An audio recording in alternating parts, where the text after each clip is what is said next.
वापिस से हम 101 का क्वेश्चन वापिस से समझेंगे, लेकिन इससे पहले मैं बता देता हूँ कि मैथ के जो नोट्स हैं वो आपको ब्रांच में आकर ही ले जाएंगे और उसमें से बाहर कोई क्वेश्चन नहीं आएगा, और किताब है वो भी आपको ब्रांच में मिल जाएगी। किताब में भी 80 क्वेश्चन तो कंफर्म आएंगे आएंगे। तो क्वेश्चन क्या चल रहा था कि एक डिब्बा है और उसमें 13 केजी 500 ग्राम तेल आता है। एक डिब्बे में अगर इतना तेल आता है, ऐसे ही 48 डब्बों में कितना तेल आएगा? यानी एक का मूल्य दिया हुआ है और अधिक के बारे में पूछ रहा है तो गुणा हो जाएगा, और अधिक के बारे में दिया हुआ है और एक के बारे में पूछ रहा है तो भाग हो जाएगा। अब एक डिब्बे का मूल्य, एक डिब्बे में 13 केजी 500 ग्राम तेल आता है तो 48 डिब्बों में ये हो जाएगा गुणा। क्या हो जाएगा? गुणा। और गुणा आप सभी को आता है, कंफर्म है। तो इसका जो गुणा हो जाएगा वो देखो आप, किसी भी संख्या को शून्य से अगर गुणा करेंगे तो शून्य ही आएगा। 8 पंच 40, असल 4 है ना। अब इसको 8 दिया 24 और 4 28, ठीक है। 8 एकम 8 और 8 2 10। फिर नेक्स्ट, फिर इस 4 को करेंगे 0 0, फिर 5 चौका 20 की बिंदा असल 2, 4 दिया 12, 12 और 2 14, असल 1, 4 एकम 4 और 1 5। अब देखो इधर 0 0 0 8 4 और 6, यानी कहने का मतलब 48, एक डिब्बे में 13 केजी 500 ग्राम तेल आता है तो 48 डिब्बों में 648 केजी तेल आएगा। नेक्स्ट क्वेश्चन,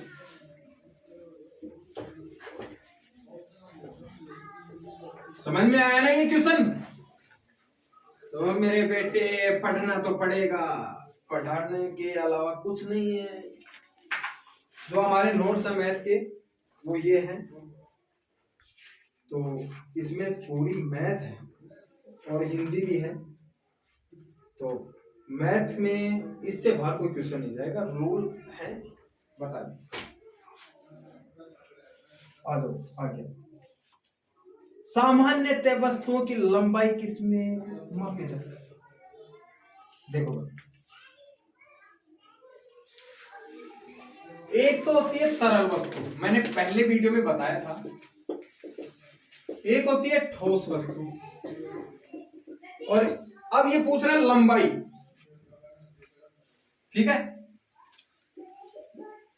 लंबाई चौड़ाई मान लो, तो तरल वस्तु तो है ना, वो तो क्या है, लीटर और मिलीलीटर में मापी जाती है। और ठोस वस्तु जैसे मान लो चीनी आ जाए, आटा आ जाए, तो ये केजी और ग्राम में मापा जाता है। और लंबाई हो जाए तो ये किलोमीटर और मीटर में मापा जाता है, ठीक है। ये नोट करो। तो अब ये क्वेश्चन क्या पूछ रहा था कि वस्तुओं की लंबाई किसमें मापी जाती है, तो वो देखिए। अब ज्यादा अधिक दूरी हो ना, ज्यादा अधिक दूरी हो, जैसे सड़क हो तो किलोमीटर में, और जैसे कम दूरी हो तो मीटर और सेंटीमीटर में मापी जाती है। चलो नेक्स्ट क्वेश्चन की ओर चलते हैं। अब मैंने अभी बताया था कि ज्यादा लंबी, अब इसमें नेक्स्ट क्वेश्चन क्या दे दिया, अत्यधिक दूरी की मापों को किस बड़ी इकाई से मापा जाता है? तो इसमें भाई साहब किलोमीटर आ जाएगा। 1 किलोमीटर में कितने मीटर होते हैं? क्या शानदार क्वेश्चन है।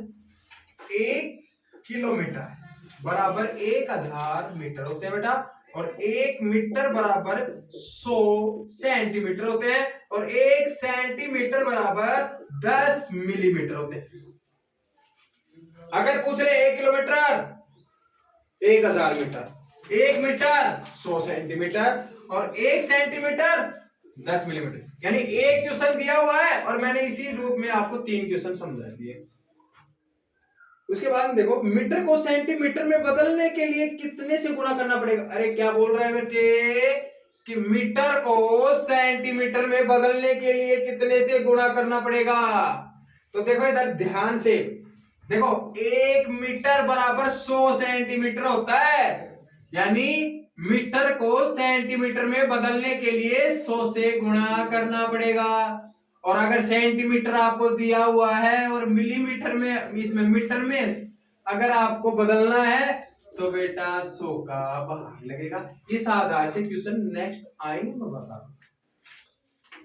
ओ अब ये ऐसा क्वेश्चन घुमा दिया यहाँ पर कि 1 सेंटीमीटर को मिलीमीटर में बदलने के लिए कितने से गुणा करना पड़ेगा। तो बेटा 10 से गुणा करना पड़ेगा। और मिलीमीटर को अगर सेंटीमीटर में बदलना हो तो 10 से भाग लगेगा। आया समझ में। अगला क्वेश्चन,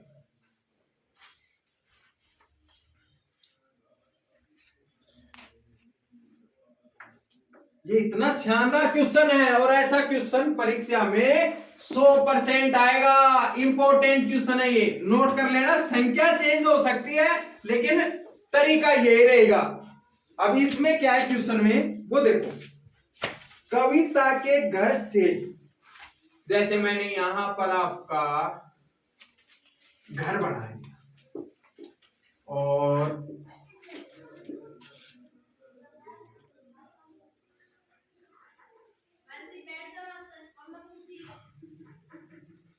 ये स्कूल हो गई, क्या हो गई स्कूल। ये घर है और ये बोल रहा है कि कविता अपने घर से स्कूल तक जाती है ना। अरे भाई कविता अपने घर से और स्कूल तक जाती है तो 7 किलोमीटर 300 मीटर, 7 किलोमीटर और 300 मीटर की दूरी तय करती है। कविता को विद्यालय आने जाने में कितनी दूरी तय करनी पड़ेगी। अरे भाई सीधी सी बात है, अगर कविता अपने घर से स्कूल की दूरी के लिए जाती है तो 7 किलोमीटर चलना पड़ता है। लेकिन ये बोल रहा है कि अगर कविता अपने घर से जाने की नहीं, आने की भी दूरी तय करे, यानी स्कूल में जाए फिर वापस आए, तो कितनी दूरी तय करनी पड़ेगी। तो जाहिर सी बात है इतनी दूरी तब तय करेगी। तो 7 किलोमीटर 300 मीटर और 7 किलोमीटर और 300 मीटर। अब इन दोनों को क्या कर लो, जोड़ लो, 600 तो मीटर आ जाएंगे और किलोमीटर 14 आएंगे। इसलिए क्वेश्चन बोल रहा है कि कविता को स्कूल जाने के लिए और वापस आने के लिए टोटल दूरी 14 किलोमीटर 600 मीटर तय करनी पड़ेगी। ज्यादा लंबी क्लास हो रही है, इस तरीके से पानी की प्यास लग रही है। मंजू है अगला क्वेश्चन, क्या है मंजू गांव से शहर 46 किलोमीटर दूर। अरे भाई ये गांव मान लो और ये शहर मान लो, ठीक है। तो यहां से यहां की दूरी टोटल कितनी है,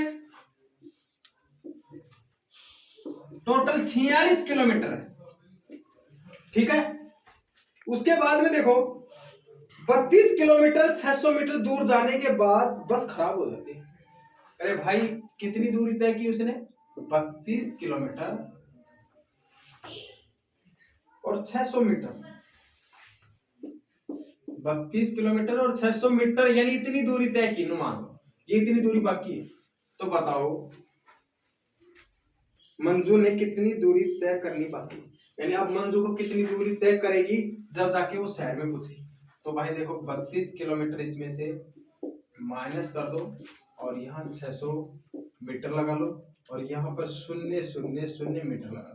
अब इसको अगर हम घटाएंगे तो ये 0 में 0 हो गया, ये भी 0 हो गया और यहाँ पर ये इसको हासिल देगा 10, 10 में 6 गए तो 4, यहाँ पर बच गए 45 यानी 45, 5 में 2 गए तो 3 और यहाँ 1, यानी कहने का मतलब 13 किलोमीटर और 400 मीटर की दूरी तय करनी पड़ेगी भाई। अभी बाकी है ये दूरी तय करना, जब भी तो मंजू शहर पहुंचेगी।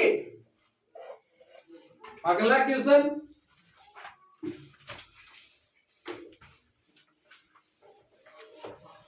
सर्दी है ना, सर्दी। अब 2 दिन से तो सर्दी कम है। अगला क्वेश्चन देखो बेटा, 1 मीटर का मान बराबर होता है, अभी अभी बताया था मैंने, 1 मीटर का मान 100 सेंटीमीटर के बराबर होता है। इसी आधार से है। अगला क्वेश्चन है वो देखो, राहुल 1 मीटर 10 सेंटीमीटर लंबा कूदा। अरे भाई 1 मीटर 10 सेंटीमीटर लंबा कूदा, अब इसको सेंटीमीटर में लिखना है। अब आपको पता है 1 मीटर बराबर 100 सेंटीमीटर होता है। अरे भाई 1 मीटर बराबर 100 सेंटीमीटर होता है, तो 100 और 10 यानी 110 सेंटीमीटर राहुल कूदा। आगे, रामू के पापा का शर्ट का कपड़ा, हो रामू के पापा शर्ट का कपड़ा 2 मीटर 25 सेंटीमीटर लगता है। अरे भाई रामू के जो पापा जी है ना, उनको शर्ट में टोटल इतना कपड़ा लगता है ना। अब इसको सेंटीमीटर में बदलना है इस बार, तो 2 मीटर बराबर 200 सेंटीमीटर, और ये 25 है, 225 सेंटीमीटर आ जाएगा भाई। आ जाओ आगे, 1/4, वाह, 1/4 मीटर को सेंटीमीटर में लिखो। अरे मैंने कल कहा था, मैं पीछे क्लास में कहा था कि 1 मीटर बराबर 100 सेंटीमीटर होता है, समझ गए ना। अब ये क्या बोल रहा है कि 4 हिस्सों में से एक हिस्सा लेने पर कितना सेंटीमीटर बचेगा, है कि 4 हिस्सों में से एक हिस्सा लेने पर कितने सेंटीमीटर होंगे। तो मैंने पूरा भाग 100 का बना लिया और 4 हिस्से कर दिए, तो 1/4 का मतलब होता है 25 सेंटीमीटर। और 3/4 का अगर पूछ ले, 3/4 मीटर का पूछ ले, तो आ जाएगा भाई 75 सेंटीमीटर। और 1/2 मीटर का पूछ ले तो आ जाएगा 50 सेंटीमीटर। समझ में आया। एक क्वेश्चन पूछ रहा है, मैंने सभी क्वेश्चन हल करवाए दिए बेटा।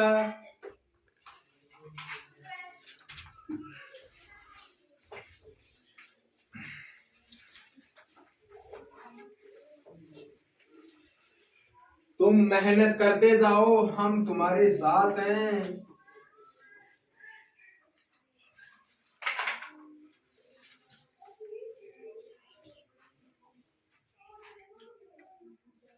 अगला है, 4 भुजाओं से घिरी हुई बंद आकृति को चतुर्भुज कहते हैं बेटा, मैंने बता दिया था। आयत का जो परिमाप है वो क्या है, मैंने कल ही बताया था, 2 कोष्ठक लंबाई प्लस चौड़ाई। घड़ी का डायल कुल कितने भागों में बटा होता है। आपने घड़ी देखी है क्या रे? यहाँ पर 12 होता है, यहाँ पर 6 होता है, यहाँ पर 9 होता है और यहाँ पर 3 होता है। तो घड़ी का सबसे बड़ा भाग क्या है? 12। इसलिए घड़ी डायल कितने होते हैं? 12। उसके बाद में आ जाओ, समय की मापन की सबसे छोटी इकाई है। अरे भाई ये घड़ी है, तो घड़ी में क्या होता है, एक मोटी होती है और छोटी होती है, बड़ी नटखट होती है। तो ये सुई होती है घंटे की। किसकी होती है? घंटे की। एक होती है पतली होती है, ये होती है सेकंड की। और एक होती है लंबी होती है लेकिन थोड़ी सी मोटी होती है, ये होती है मिनट की। किसकी होती है? मिनट।